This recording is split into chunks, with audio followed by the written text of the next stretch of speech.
و بسم الله بکن یا رب تجارین زبانم را، ز رحمانیتت بکشا گناه بیکرانم.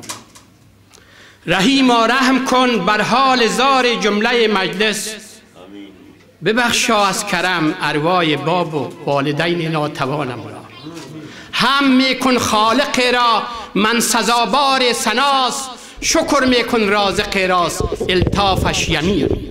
نگین ختم رسالت محمد عربی است، شفیع روز قیامت محمد مختار.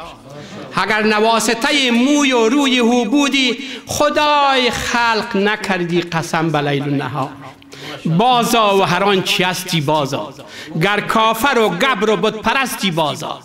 این درگاه ما درگاه ناامیدی نیست، 100 بار اگر توبه شکستی بازا.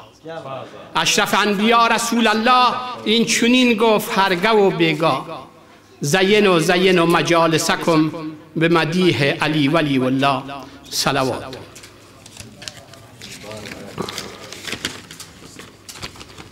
زمین و آسمان مکان شب نور باران بود، و موج حطر گل در پرنیان باد می پیچید. هوا آغشته با عطر شفابخش بهاران بود، نظام کائنات از انتظارش دم بدم میزد. جهان در انتظار رویداد بود، همه سیاره ها در گوش هم آهسته میگفتند که امشب نیمه شب خورشید میتابد. در آن دم آمنه با عالم سرگشتگی میدید، به بام خانهش از کهکشان نور میبارید.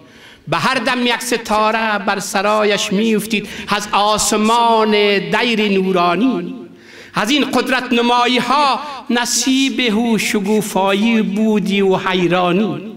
بناگاه مرغک را دیدم با پرهای پرندی منقار زمردفام، بسویش پر کشید از بام با پرهای پرندی. به پالوی زن درداش ناسایی، بناگاه درد او آرام شد آرام. به کوتا لحظه گردان سر را آمنه با عالم امید، تنش نیرو گرفت و بر دلش نور خدا تابید. چو دید آن حاصل کون و مکان آن لطف سرمد را، دو چشمش برق زد تا دید چهره تابان احمد را. سپس بشنید این گفتار ویهامیز، چی گفت؟ هلا ای آمنه ای مادر پیغمبر خاتم، سرای خانه توقیت ما بادا مشید باد. سعادت امره جان تو و جان محمد باد. به او بخشیدیم ای آمنه ای مادر تقوا، صدای دلکش داوود و حب دانیال و اسمت یحیی.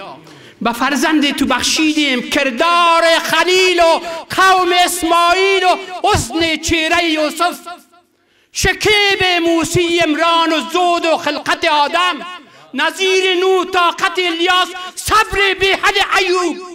بود فرزند تو یکتا، بود دلبند تو محبوب.